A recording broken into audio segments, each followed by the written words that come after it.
Assalamualaikum class. This is Mohammad Hashim Zia and you guys are watching Mathflix by Hashim Zia. बेटा आज की class बेतहाशा important है जिसके अंदर we will be discussing IBA 2026 admissions.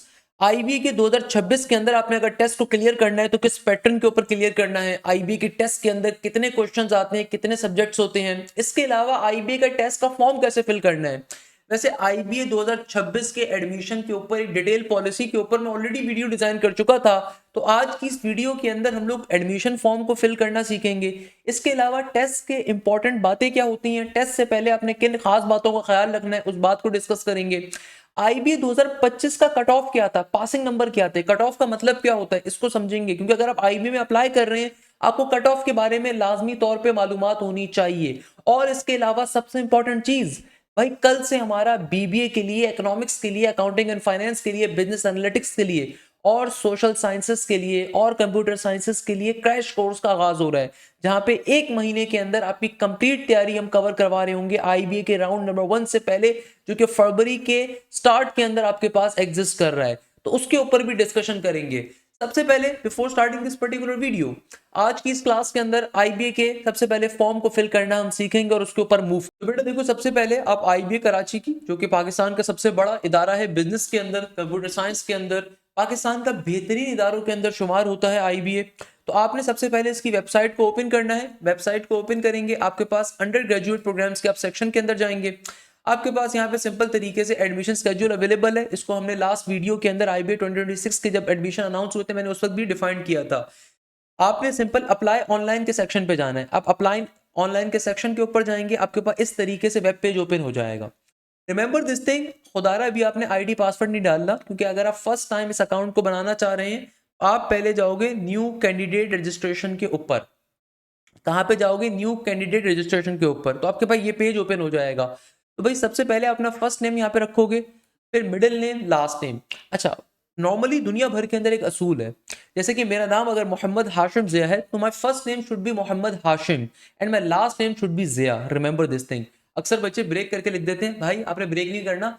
First name के अंदर आप अपने नाम के इनिशियल 2 लफ्जों को डाल रहे होते हो, लास्ट में आप नॉर्मली जो आपका सर नेम होता है उसको एंटर कर रहे होते हो।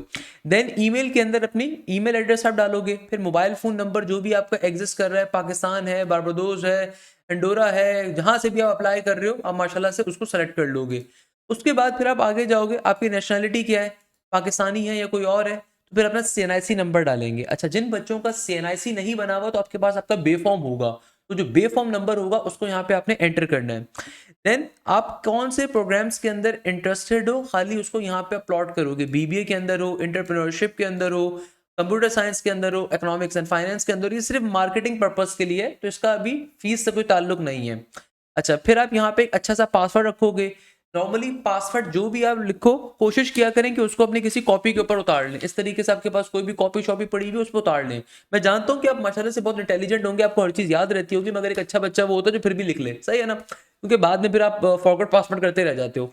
तो पासवर्ड के अंदर आप कोई नंबर, अपर केस लेटर यानी कि कैपिटल लेटर, स्मॉल लेटर, साथ में कोई स्पेशल कैरेक्टर। स्पेशल कैरेक्टर का मतलब होता है @ हो गया या डॉलर का साइन हो गया या एंड का साइन हो गया, उसको भी डालें।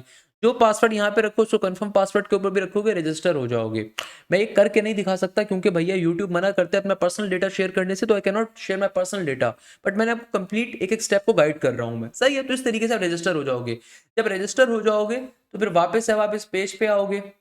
अच्छा, वो तमाम बच्चे जिन्होंने लास्ट ईयर्स के अंदर आईबीए का टेस्ट दिया था, तो फिर आपको अपना दूसरा यहाँ पे नंबर डालना होगा। अगर आपने लेट सपोज लास्ट ईयर्स के अंदर आपने आईबीए का टेस्ट दिया था, तो पहले आपको पुराने वाले जो आपका अकाउंट था उसको डिलीट करना होगा, नहीं तो आप उसी अकाउंट के जरिए अपना फॉर्म फिल कर सकते हो।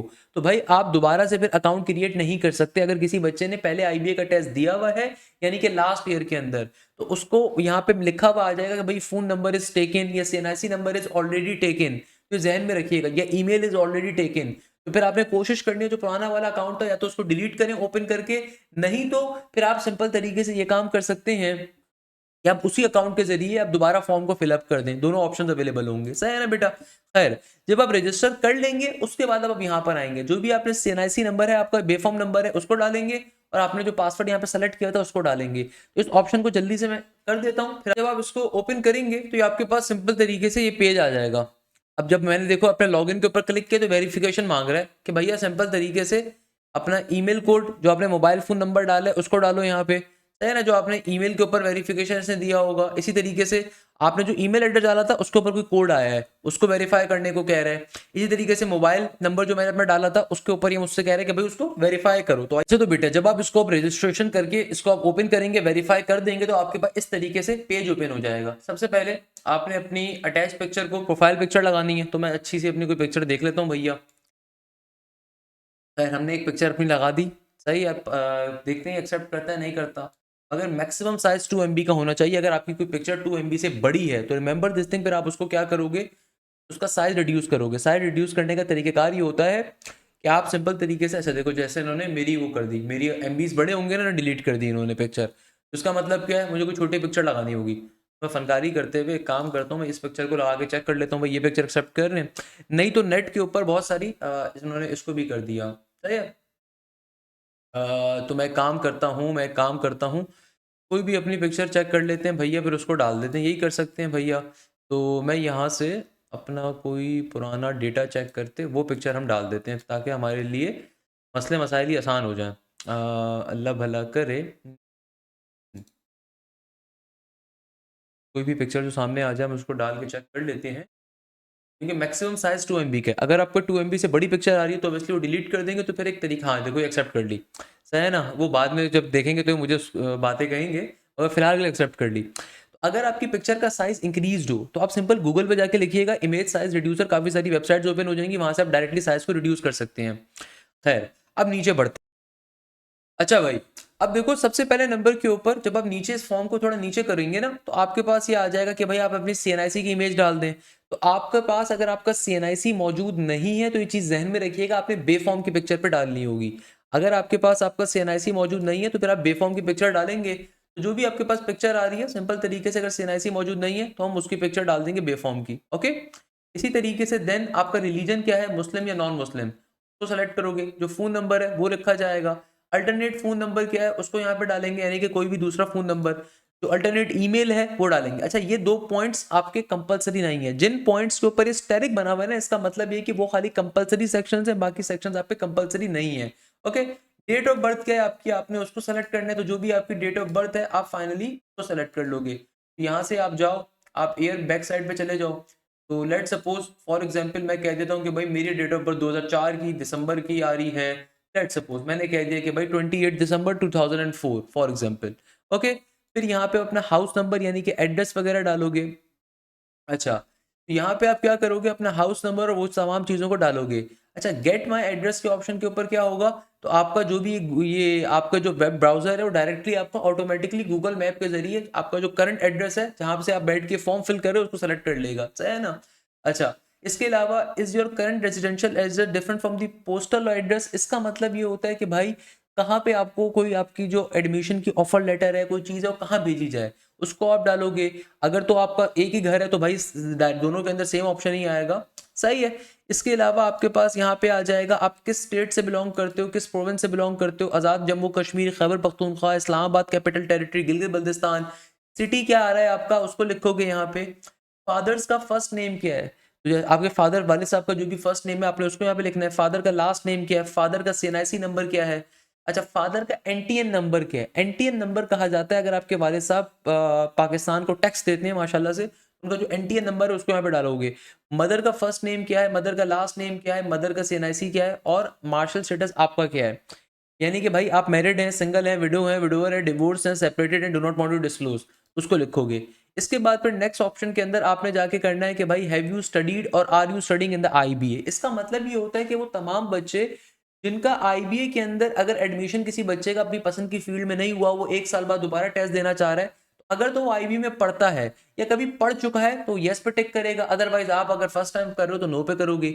यहाँ पे डोमिसाइल डालोगे। अच्छा, डोमिसाइल का IBA के टेस्ट में वैसे कोई काम होता नहीं है, बट फिर भी IBA पूछता है ताकि उसको आइडिया हो कि किस प्रोविंस से बच्चे ज़्यादा अप्लाई कर रहे हैं। तो सिंध अर्बन या सिंध रूरल, यानी कि अगर तो आप शहरी सिंध से बिलोंग करते हो, सिंध अर्बन में अप्लाई कर रहे हो।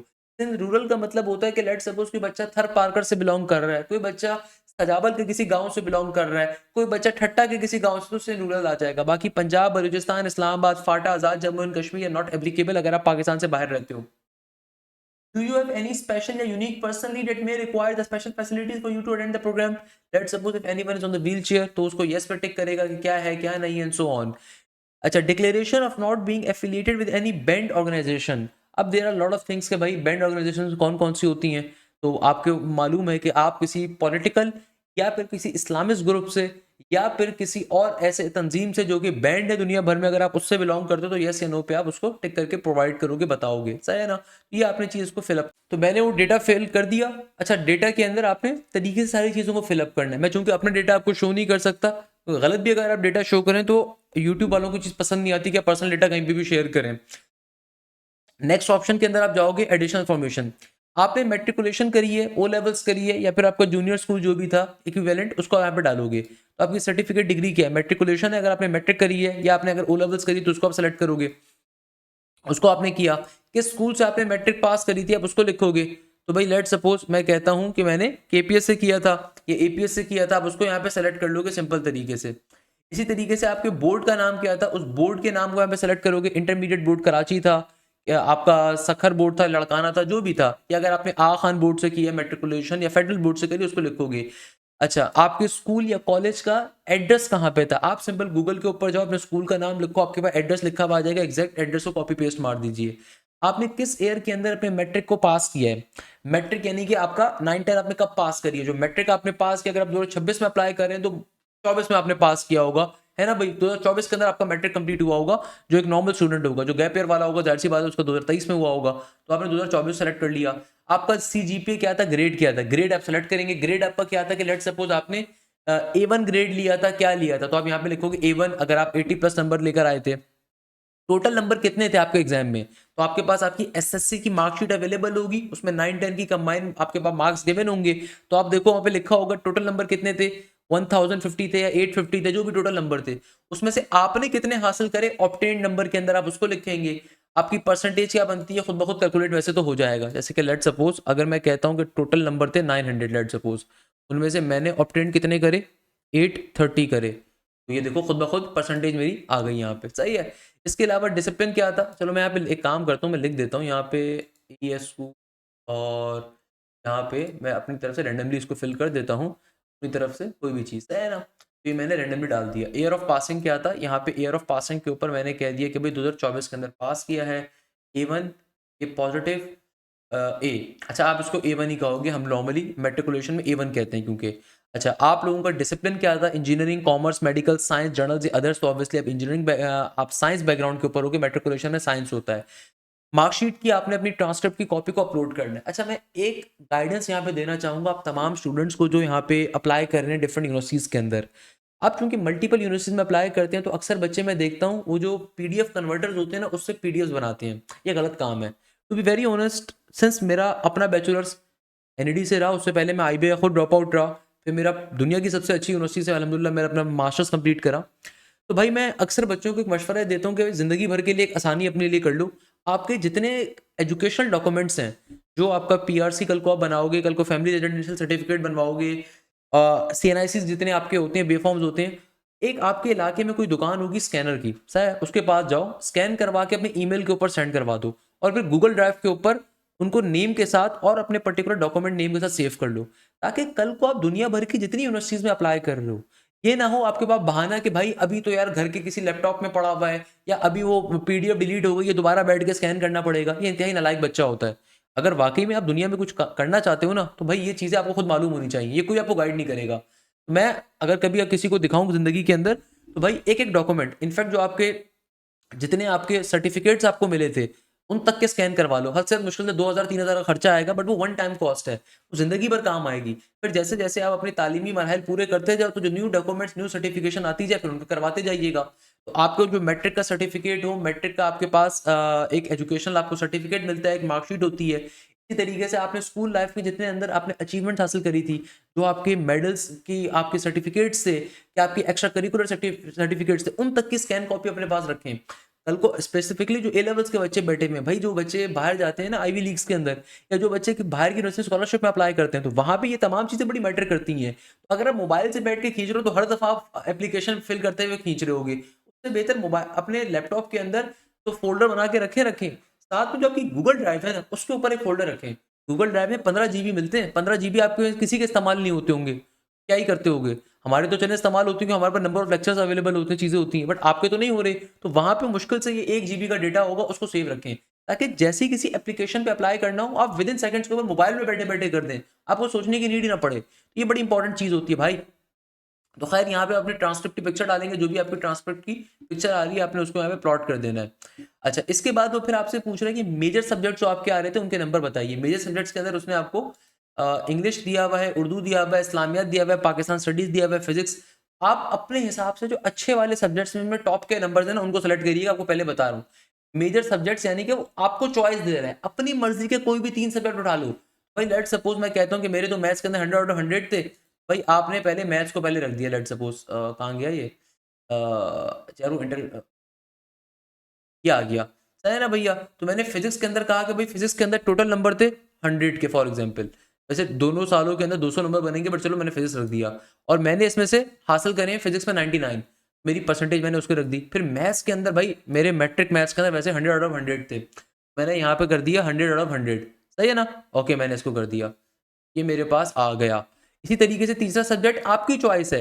लेट सपोज तीसरे के अंदर मैं रख देता हूँ भैया, अल्लाह भला करे, केमिस्ट्री को। तो केमिस्ट्री के अंदर मुझे याद पड़ता है मेरे, आप तो खैर काफ़ी टाइम हो गया, 77 थे, 80 थे, आई डोंट नो, खैर मैंने 80 रख दिया, सही है। तो आप इससे ज़्यादा भी सब्जेक्ट रख सकते हैं, क्योंकि एटलीस्ट का मतलब होता है कम से कम, उससे ऊपर भी जा सकते हैं। अगर आप लगता है कि भाई आपको मजीद सब्जेक्ट भी डिस्क्लोज करने हैं, वो भी कर सकते हैं, ताकि आपकी एप्लीकेशन थोड़ी स्ट्रॉन्ग बन जाए और मज़े की और अच्छी बन जाए। तो आपने कर दिया, अब मैं नेक्स्ट स्टेप पे चला जाता हूँ भैया। मैंने चला गया सिंपल तरीके से नेक्स्ट स्टेप के ऊपर। अब इंटरमीडिएट का मुझसे पूछ रहा है, तो भाई जो बच्चे इंटर के अंदर बैठे हुए हैं, अच्छा ये मुझसे उसने मैट्रिक के ऊपर ही मुझे गलती दे दी, क्योंकि मैट्रिक मैंने पूरा फुल नहीं किया था ना, मैंने मैट्रिक को शायद मैंने पूरा फिल नहीं किया था, तो डेट्स द रीज़न। ओके, नहीं नहीं, इसमें नहीं गलती दे रहा, मैंने डायरेक्टली नेक्स्ट स्टेप पे क्लिक कर दिया, इंटरमीडिएट को पहले फिल किया जाएगा। हाँ, इंटरमीडिएट मैंने फिल नहीं करा, सॉरी। अच्छा भाई, तो अब जब मैं इंटरमीडिएट के ऊपर जाता हूँ तो मुझसे अगेन पूछ रहा है कि भाई इंटरमीडिएट की ग्रेडिंग स्कीम आपकी कौन सी थी, earlier than 2024 and onwards, marks based grading scheme 20। अब देखो इंटरमीडिएट में आपसे कहते हैं ग्रेडिंग स्कीम क्या थी, भाई आपके पास जो मार्क बेस्ड ग्रेडिंग स्कीम है वो आ रही है, यानी कि नंबर्स की बेसिस के ऊपर आपको ग्रेड किया जा रहा है। लेटर ग्रेडिंग स्कीम है, यानी कि A to F, A for very good, B, then आपके पास गुड, फिर सी, एवरेज, इस तरीके चल रही होती है, आपकी मार्कशीट के ऊपर लिखी भी होगी। अच्छा भाई, हम कहते हैं भाई हमने तो मार्क बेस्ड ग्रेडिंग स्कीम से पढ़ा है। आपके स्कूल या कॉलेज का नाम क्या था, तो मैं कहता हूँ भाई आदम जी गवर्नमेंट साइंस कॉलेज था। नेम ऑफ बोर्ड क्या था, इंटरमीडिएट बोर्ड कराची था, क्या था, पाकिस्तान का जो भी बोर्ड था ना उसको सर्च करके यहाँ पे लिख दोगे, सही है। इसके बाद आपके कॉलेज का एड्रेस क्या था, तो जो भी आपके हाई स्कूल का कॉलेज का एड्रेस है गूगल पे सर्च करो, उसको बैठ के यहाँ पे आप पेन डाउन कर दोगे, तो आप यहाँ पे सिंपल उसको पेन डाउन कर दोगे। आगे कहता है कि भाई रिजल्ट का स्टेटस क्या था। अब देखो, जिन बच्चों का अभी तक फर्स्ट ईयर का रिजल्ट नहीं आया हुआ, तो वो बच्चा क्या करेगा, वो अपनी एक्सपेक्टेड भी डाल सकता है। और यहाँ पे देखो, उसको जरा गौर से पढ़ो, exam given and result in hand, exam given, result pending, exam will be given in the next 6 months, promoted and result awaited. In 4 options को जरा समझिएगा। इन 4 ऑप्शंस का मतलब क्या है, एक वो बच्चा है जो अभी सेकंड ईयर में मौजूद है, जो बच्चा अभी सेकंड ईयर में मौजूद है उसके पास सिर्फ फर्स्ट ईयर का रिजल्ट अवेलेबल होगा, वो अभी सेकंड ईयर का रिजल्ट उसका अवेलेबल नहीं है, तो वो फिर ये वाला ऑप्शन सेलेक्ट करेगा, exam will be given in the next 6 months। या कोई A2 के अंदर बच्चा है, वो मई जून के अंदर जाके अपना A2 का एग्जाम दे रहा होगा, तो अभी वो अप्लाई करना चाहता है, बिल्कुल कर सकता है। ईयर ऑफ पासिंग वो पूछ रहा है कि कब ईयर ऑफ पासिंग आपका होगा, 2026 आपका 25-26 में ईयर ऑफ पासिंग होगा, ऑब्वियसली सी बात है। तो आपका जो ईयर ऑफ पासिंग होगा आप फिर उसको यहाँ पे सेलेक्ट कर लेंगे। अच्छा, इसके अलावा हमसे वो क्या पूछता है, तो आपका ईयर ऑफ पासिंग क्या होगा, ईयर ऑफ पासिंग मेरा होगा फिर 2025 का, सॉरी 26 का, 26 में हम आ गए ना यार, सही है। अच्छा, डिसिप्लिन क्या है आपका, इंजीनियरिंग है, कॉमर्स है, क्या चीज है। टोटल नंबर अगेन अब वो आपसे पूछ रहा है, जरा और से बात समझिएगा। यहाँ पे ऑब्टेन नंबर जो है ना, ये आपकी इंडिकेटेड, आपको कंपलसरी नहीं है फिल करना। टोटल नंबर आपके क्या है, आपके जो टोटल नंबर है ओवरऑल इंटरमीडिएट के टोटल नंबर होते हैं 1150, मैं एग्जांपल दे रहा हूँ। ऑब्टेन नंबर, क्योंकि अगर आपका भी रिजल्ट आया नहीं है तो उनको फिल करना जरूरी नहीं है। अगर तो किसी बच्चे का रिजल्ट आ चुका है तो वो सेलेक्ट करेगा फिर exam given and result in hand, तो फिर वो ऑब्टेन नंबर लाजमी तौर पर डालेगा। या फिर कोई बच्चा ऐसा है जिसने एग्जाम दे दिया और रिजल्ट नहीं आया हुआ, यानी कि सिर्फ राउंड 2 में अप्लाई करना है, वैसे राउंड 2 में सिर्फ अप्लाई करना बेवकूफ़ी है, दोनों राउंड्स में अप्लाई आप करोगे ना, ताकि सारे टेस्टों में अपेयर हो सको। तो फिर आप जाहिर सी बात है, अगर आपका रिजल्ट नहीं आया हुआ तो आप चेक करो यहाँ पे स्टेरिक नहीं बना हुआ, इसका मतलब इसको भी फिल करना जरूरी नहीं है, तो आपको परेशान होने की जरूरत नहीं है। अच्छा, परसेंटेज के ऊपर उसने कहा है कि परसेंटेज क्या होगी। अब ये वाला जो स्टेरिक है ना, ये डिफाइन कर रहा है कि भाई आपको यहाँ पे कुछ ना कुछ अब डालना पड़ेगा। अब बच्चा बेचारा परेशान है, क्योंकि देखो यहाँ पे परसेंटेज के ऊपर स्टेरिक बना हुआ है, परसेंटेज के ऊपर, इसका मतलब क्या है कि भाई इसको अप्लाई करना पड़ेगा। तो अब मैं यहाँ पे एक्सपेक्टेड पे डालूंगा। अगर मेरा भी सेकंड ईयर का रिजल्ट नहीं आया हुआ तो फिर उस सूरत के अंदर मैं क्या करूंगा, उस सूरत के अंदर फिर मैं यहाँ पे अपना एक्सपेक्टेड रिजल्ट डाल देता हूँ कि भाई मेरी लेट सपोज 1150 में से मुझे उम्मीद है कि मेरे 700 नंबर तो आ ही जाएंगे। मेरी परसेंटेज देखो खुद ब खुद ही निकल गई। नहीं तो आप अगर अच्छा रिजल्ट रखना चाहो तो आप 800 रख दो यहाँ पे, मेरी देखो एक्सपेक्टेड परसेंटेज खुद ब खुद यहाँ पे आ जाएगी। सही है ना। तो भाई ऑब्टेन नंबर यहाँ पे ऑल्दो मांगे हुए नहीं थे, बट मैंने एक्सपेक्टेड डाल दिए। अगर मेरे बोर्ड का भी रिजल्ट नहीं आया हुआ तो आप एक्सपेक्टेड एटलीस्ट डाल सकते हो, बाद में उसको आप सही करवा लीजिएगा। अच्छा, अब वो पूछ रहा है कि आपका करंट लेवल क्या है। अब वो आपसे पूछ रहा है कि आपका करंट लेवल क्या है, यानी कि भाई आपने first year intermediate 11 grade equivalent, यानी कि अभी आप फर्स्ट ईयर के अंदर हो, सेकंड ईयर के अंदर हो, एएस लेवल के अंदर हो, ए लेवल के अंदर हो, या फिर आपने विदाउट फर्स्ट ईयर एग्जाम्स आपने डायरेक्टली एक्सेलरेटेड एग्जाम दिए हैं। सही है ना भैया। या फिर आपने registers for the accelerated exam both years combined, जो जाउद्दीन बोर्ड का बच्चा होता है ये वाला बच्चा होता है। तो भाई अगर मैं भी सेकंड ईयर में हूँ तो मैं इसको मैं क्लिक कर दूंगा। हैव यू स्टडीड इकोनॉमिक्स, तो आपने नो पे टिक कर दिया अगर आपने पढ़ी हुई। हैव यू स्टडीड मैथमेटिक्स, जो भी आपने पढ़ी उस हिसाब से करोगे। तो फिर जो भी आपके सब्जेक्ट्स थे अब उनके नंबर अगेन सेम तरीके से आप डालोगे। तो मैथमेटिक्स के अंदर मैं कहता हूँ कि भाई मेरे 100 में से 100 नंबर आए हुए हैं, लेट सपोज मैं यहाँ पे कहता हूँ भाई 100 आए हुए हैं। फिर सब्जेक्ट दूसरा कोई सब्जेक्ट अपनी मर्जी से आप सेलेक्ट कर लो, इंग्लिश कर लो, फिजिक्स कर लो, कुछ भी कर लो, आप पे डिपेंड करता है।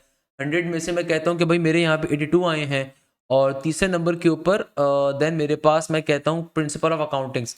जो भी आपके उसके सब्जेक्ट से एंटर किया उसको आपने यहाँ पे डाल दिया।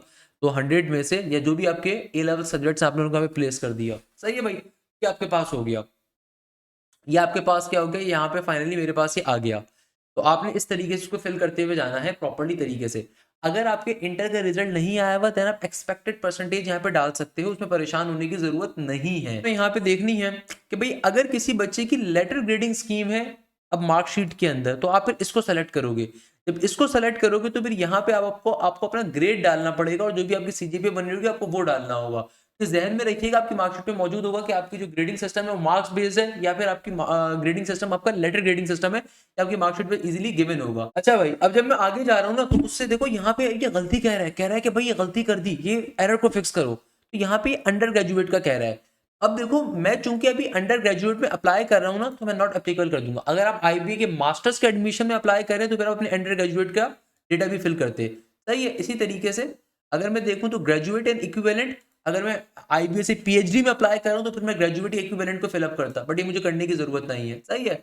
अब मैं फाइनली नेक्स्ट स्टेप पे जाऊंगा तो आगे बढ़ जाएगा नेक्स्ट स्टेप के ऊपर भैया। अब ये फाइनली मेरे पास नेक्स्ट स्टेप के ऊपर चला जाएगा। तो यहाँ पे मैं अदर्स को भी चेक कर लेता हूँ। तो अदर्स के ऊपर क्या कह रहा है, हाँ ये अदर्स के ऊपर भी नॉट एप्लीकेबल मेरे ऊपर है भाई, सीए या एसीसी मैंने थोड़ी करा हुआ है। अब फाइनली नेक्स्ट स्टेप के ऊपर चला जाएगा। ओके, अब देखो भाई जब मैं नेक्स्ट ऑप्शन पे चला गया, अब ये मुझसे क्या कह रहा है, full time work experience after 16 years of experience. तो भाई चूंकि मैं अंडर ग्रेजुएट की बेसिस पे अप्लाई नहीं कर रहा, I am just applying for the bachelors, I am applying, मैं अंडर ग्रेजुएट के लिए अप्लाई कर रहा हूँ। मैं 12 साल तालीम के बाद मैं अगले 4 साल के लिए अप्लाई करना चाह रहा हूँ, तो मेरे पास वर्क एक्सपीरियंस की मुझे यहाँ पे एलिजिबिलिटी मुझे डालने की जरूरत नहीं है। अच्छा भाई, अगर कोई बच्चा चाहता है कि वो सेट की बेसिस के ऊपर, एसीटी की बेसिस के ऊपर, जीआरई या जीमेट की बेसिस के ऊपर आईबीए टेस्ट को एग्जाम करे, तो फिर आप अपने एसएटी का स्कोर यहाँ पे डालोगे कि आपने एसएटी कहाँ से दिया था, एग्जामिनेशन आपका क्या था, उसकी फाइल को आप चूज करोगे एंड सो ऑन। अगर तो आप चाहते हो कि एग्जाम करो, अदरवाइज आपने एग्जामेशन आपको नहीं मिलेगी। सही है ना। अगर तो आप एसएटी की बेसिस पे अप्लाई करो, वो आप पे डिपेंड करता है। आईबीए ने अब एसएटी की जो मिनिमम थ्रेशोल्ड था उसको रिमूव कर दिया है, तो रिमेंबर दिस थिंग, कोशिश करनी है आपने दोनों पे अप्लाई करने की। अच्छा भाई, हम यहाँ पे चूंकि नहीं कर रहे तो मैं रिमूव एग्जामिनेशन कर रहा हूँ, हम इसके ऊपर नहीं कर रहे। अच्छा, फाइनेंशियल सपोर्ट फॉर्म का मतलब क्या होता है।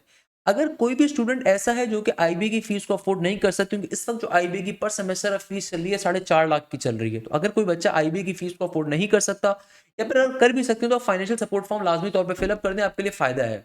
सही है। तो आपने करना क्या है, आपने support by self, parents, guardian या कंपनी स्पॉन्सरशिप, जो जिनके पेरेंट्स किसी कॉर्पोरेट अच्छे सेक्टर में काम करते हैं तो वहां पे बच्चों के लिए स्कॉलरशिप भी मिलती है बाय द वे, तो कंपनी स्पॉन्सरशिप पे आप कंपनी स्पॉन्सरशिप में अप्लाई करेंगे। अदरवाइज आप यहाँ पे पेरेंट्स के ऊपर करें, अगर वालिदैन हयात नहीं है तो फिर गार्जियन का ऑप्शन होता है। गार्जियन उस वक्त काम आता है जब आपके वालिद साहब या सपोर्ट ना करते हो, तो जो फिर मामू या ताया या चाचा सपोर्ट कर रहे हो तो उनको गार्जियन कहा जा रहा होता है। तो भाई सपोर्टेड बाय पेरेंट्स के ऊपर मैं हमने कर दिया। तो सपोर्टर का फर्स्ट नेम क्या है, जो भी आपके वालिद साहब का फर्स्ट नेम है, जो भी आपके पेरेंट्स का नाम है, लास्ट नेम क्या है, उनका प्रोफेशन क्या है, उनकी डेजिग्नेशन का है, कहाँ काम करते हैं, फिर जो भी आपका उनका फ़ोन नंबर है उस फ़ोन नंबर को आप डालें, उनका ईमेल एड्रेस क्या है, सीएनआईसी नंबर क्या है उनका, ऑर्गेनाइजेशन जहाँ पे वो एम्प्लॉयड है वो आप पर्टिकुलरली करें, ऑर्गेनाइजेशन का एड्रेस क्या है, have you ever been convicted by a court of law, कभी आप पे कोई एफआईआर रजिस्टर हुई है भैया, तो उसको लिखोगे, अगर नहीं तो नो पे सेलेक्ट करोगे तो ऑब्वियसली नहीं करोगे। हैव यू एवर बीन एक्सट्रेडिटेड और deported from any country in the past, कभी भी दुनिया के अंदर आप किसी भी कंपनी से अगर डिपोर्ट हुए उसको सेलेक्ट करोगे आप। Have you ever receive psychopathic treatment for any kind, तो ऑब्वियसली नो पे करोगे यार, अगर तो आपको मिली है तो ऑब्वियसली यस पे टिक करोगे एंड सो ऑन। ये फिर तमाम चीज़ों को आपने क्या करना होगा, आपने पर्टिकुलरली इसको फिलअप करना होगा, सही है ना। इसको फिर आपने क्या करना होगा, फिलअप करना होगा, फिर आप नेक्स्ट स्टेप के ऑप्शन पे क्लिक करेंगे। जब आपके तीनों के तीनों स्टेप्स फिलअप हो जाएंगे तो आपके पास प्रीव्यू प्रोफाइल का ऑप्शन आएगा, तो वहां पे आप ये कंप्लीट प्रोफाइल को आप चेक कर सकते हो, आपको कंप्लीट डेटा वहां पे मेंशन होगा, उसको आप नीचे करके स्क्रॉल डाउन करके गो थ्रू कर सकते हो। तो यहाँ पे आपका कंप्लीट डेटा आ जाएगा, कभी आपने जो जो आपने यहाँ पे चीज़ों को फिलअप किया सारी की सारी चीज़ें यहाँ पर आ जाएंगी। उसके बाद आपने देखने के बाद क्या करना है, नेक्स्ट स्टेप पे क्लिक करके आगे बढ़ जाना है, सही है। अब फाइनलाइज आप करोगे, I declare that all the information found to be true. I understand if any piece of information is found to be untrue at any time in the future, I be reserve the right to revoke my admission in the degree and may impose the appropriate penalties for the damage thereof. तो भाई बाकी undertaking वगैरह इसको आपने sign करके next step पे click कर दिया, नेक्स्ट स्टेप के ऊपर क्लिक कर दिया और आगे आप पर चले जाएंगे सिंपल तरीके से, कौन से प्रोग्राम में अप्लाई करना है उसको लिखेंगे। तो अंडर ग्रेजुएट प्रोग्राम में चूंकि मैं अप्लाई करना चाह रहे हैं हमने कर दिया। अच्छा, अब ये सबसे इंपॉर्टेंट पार्ट है, रिमेंबर दिस थिंग, आईबीए का टेस्ट राउंड नंबर 1 3 पार्ट्स के अंदर कवर हो रहा होगा। आईबीए का जो राउंड नंबर 1 का टेस्ट है 3 पार्ट्स में कंडक्ट होगा। पहला पार्ट आपके पास होगा बीबीए का, अकाउंटिंग एंड फाइनेंस का, बिजनेस एनालिटिक्स का, जिसका टेस्ट फरवरी के पहले वीक के अंदर 2 फेब को हो रहा है। फिर आईबीए का जो सीएस का टेस्ट है, मैथमेटिक्स का टेस्ट है, वो आपके पास मार्च के अंदर होगा। फिर आईबीए का राउंड नंबर 1 सोशल साइंसेस के लिए, इकोनॉमिक्स एंड डेटा साइंसेस के लिए, इसके अलावा इकोनॉमिक्स के लिए, इकोनॉमिक्स एंड मैथ्स के लिए, ये कंडक्ट होगा अप्रैल के अंदर। तो अगर आप वाकई में आईबीए जाना चाहते हैं और आईबीए आपकी ड्रीम है, तो मेरी तरफ से आपको रिकमेंडेशन ये कि आप इन तीनों टेस्टों में अपेयर हो। उसके पीछे रीजन ये है कि भाई राउंड नंबर 2 के अंदर तमाम प्रोग्राम्स का टेस्ट एक ही दिन, एक ही समय में, एक ही टाइम के ऊपर, एक ही जगह के ऊपर, एक ही प्लेस पे होगा। तो फिर वहां पे आप मल्टीपल प्रोग्राम्स में अप्लाई नहीं कर पाओगे, तो वहां पे आपके पास सिर्फ एक टेस्ट का ऑप्शन है राउंड नंबर 2 के अंदर। तो राउंड नंबर 1 में आपको 3 टेस्टों का ऑप्शन मिल रहा है, तो तीनों को अवेल कर लीजिए, कोई मसले की बात नहीं है, सही है। तो टेस्ट सेंटर आपने कहाँ का सेलेक्ट करना है, इस्लामाबाद में भी टेस्ट हो रहा है, कराची में भी हो रहा है, लाहौर में भी हो रहा है, हैदराबाद में भी हो रहा है। तो कराची को सेलेक्ट करोगे, प्रोग्राम की प्रायोरिटी क्या है उसको रखोगे। अगर मैं बीबीए में अप्लाई कर रहा हूँ, पहली प्रायोरिटी बीबीए मैंने रख दी, दूसरी प्रायोरिटी मैंने रख दी अकाउंटिंग एंड फाइनेंस, और तीसरी प्रायोरिटी मैंने रख दी बिजनेस एनालिटिक्स। अब यहाँ पे आप पर्सनल स्टेटमेंट लिखोगे। पर्सनल स्टेटमेंट क्या होती है, whenever you are applying to any particular university all around the globe, तो वो आपसे मांगते हैं आपकी एसओपी, स्टेटमेंट ऑफ पर्पस। क्या कल को कभी वीजा अप्लाई करोगे ना, वैसे यूएस के वीजे में तो पर्सनल स्टेटमेंट नहीं मांगी जाती, बट ऑस्ट्रेलिया के वीजे के अंदर आपकी एसओपी जरूर मांगी जाती है। तो याद रखिएगा, अब दुनिया भर में एआई डिटेक्टर्स का इस्तेमाल होता है भाई। तो ये वो जमाने चले गए जब एआई से आप छाप छाप के लिखते थे और आपको कोई पकड़ता नहीं था। अब जो है ना एग्जैक्ट राइटिंग पूरी पूरी समझ में आ जाती है कि एआई से आपने लिखा हुआ है, चैट जीपीटी से लिखा हुआ है, ग्रॉक से लिखा हुआ है, या फिर जीरो जीपीटी से जाके आपने अपने एरर्स को रिमूव किया है। तो आप एक काम कर सकते हैं, एक आसान तरीका ये है कि भाई इसको आप सेव रखें, बराबर में जीपीटी ओपन करें, कोई भी अपना एआई सॉफ्टवेयर ओपन करें, आपके जहन में जो भी चीजें आती हैं, आईबी क्यों जाना है, आईबी क्यों आपकी ड्रीम है, उसको पहले रफ स्केच अपना बनाएं, फिर उसको एआई से थोड़ा इनहेंस करवाएं, मगर फिर छापे मत, उसको लिखें अपने अल्फाजों के अंदर। याद रखिएगा, आप कहीं से भी जब, अक्सर बच्चे पूछते हैं सर पता कैसे चलेगा, अगर मैंने डायरेक्टली एआई लिख दिया तो कैसे पता चलेगा। पहली बात तो ये कि भाई एआई जो आपको आपको फॉर्मेशन देता है वर्ड्स की, उसमें एक जैसा पैटर्न फॉलो हो रहा होता है। दूसरे नंबर के ऊपर अगर आप चलें, हर अल्फाज के बाद एस का इजाफा कर दें, अपोस्ट्रोफी खुद से लगा दें, देयर्स, दे और इस तरह के अल्फाज डाल दें, सही है, एआई नहीं पकड़ सकता। मगर जब उसको कल को जब आप इंटरव्यू में बैठोगे ना, उसको ह्यूमन आई जरूर पकड़ लेगी कि इसने बच्चे ने जानबूझ के एआई स्टेटमेंट्स को, मैं जो बात कर रहा हूँ हो सकता है किसी को समझ में ना आए, बट ये बात बड़ी इंपॉर्टेंट है।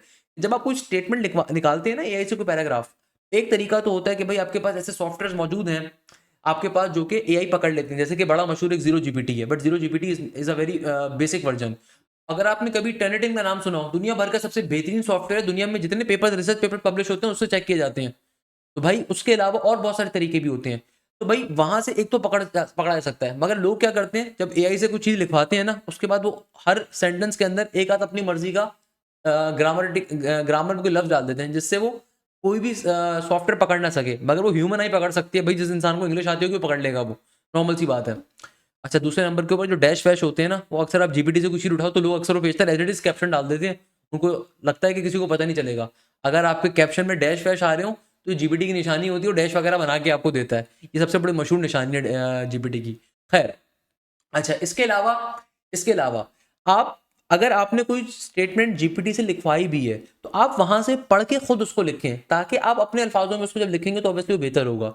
दूसरे नंबर के ऊपर पर्सनल स्टेटमेंट हमेशा स्टार्ट की जाती है किसी कैची सेंटेंस से। हुकअप स्टेटमेंट एक कहलाती है मार्केटिंग के अंदर। व्हेनेवर यू, मेरी दुआ है कि आप कभी जिंदगी में मार्केटिंग पढ़ें। मार्केटिंग बहुत कमाल की चीज है जिंदगी के अंदर। मार्केटिंग अगर आप कभी पढ़ें तो मार्केटिंग का बेसिक असूल ये है कि आप हमेशा एक हुकअप स्टेटमेंट देते हो। हुकअप स्टेटमेंट आपको बहुत ज्यादा फायदा देती है। जैसे कि मुझे याद है, मेरे एक स्टूडेंट था साद अमीन, उसकी मैंने उसकी पर्सनल स्टेटमेंट डाली हुई भी होगी ड्राइव के ऊपर या पोर्टल के ऊपर। अगर हमारे बैच का हिस्सा तो आपको मिल जाएगी। उस पर्सनल स्टेटमेंट उसकी ये थी, economy of Pakistan is in a very bad condition, is a very absurd condition. IB मुझे वहां पे किस तरीके से हेल्प करेगा, तो उसको वहां से लिंक किया हुआ था। इस तरीके से आप हुकअप स्टेटमेंट डालते हो। आप डायरेक्टली स्टार्ट नहीं हो जाते कि मेरा ड्रीम है आईबी, मुझे एडमिशन दे दो आईबी के अंदर। नो, आप पहले एक हुकअप देते हो कि भाई इस वक्त पॉलिटिकल सिचुएशन ये चल रही है, मैं सोशल साइंसेज में जाना चाह रहा हूँ, या लेट्स सपोज मैं बीबीए में जाना चाह रहा हूँ, तो मुझे लगता है। या फिर एक और हुकअप स्टेटमेंट ये हो सकती है कि भाई दुनिया की सप्लाई चेन में डिस्टर्ब चल रही है। भाई मैं समझता हूँ कि अगर मैं बीबीए सप्लाई चेन करूंगा तो I can disturb that particular market, और मैं उसके अंदर लीडर के तौर पे इमर्ज कर रहा हूँ। आपने उसको लिखना है। अपने उसके अंदर अपने इंस्ट्रक्शन में उन्होंने बताया हुआ कि आपने अपनी एजुकेशनल बैकग्राउंड और वर्क एक्सपीरियंस डिफाइन करना है, motivation to join IBA, career goals क्या है, स्किल्स और आपकी अकम्पलिशमेंट क्या है, एक्स्ट्रा करिकुलर एक्टिविटीज हैं। और ये 600 वर्ड्स की आपके पास एक लिमिट है। सही है। तो tell us why you are applying and throughout, उन्होंने पूरा प्रोसेस बताया हुआ है। आपके पास फ्यूचर गोल्स क्या है, आपके एडमिशन इन लाइफ क्या है, unique and different other candidates. इस सूरत में आप इसको अप्लाई करने के ऊपर जाएंगे। अच्छा, तो मैं यहाँ पे डायरेक्टली काम करता हूँ, सिंपल अपनी मर्जी डाल दिया।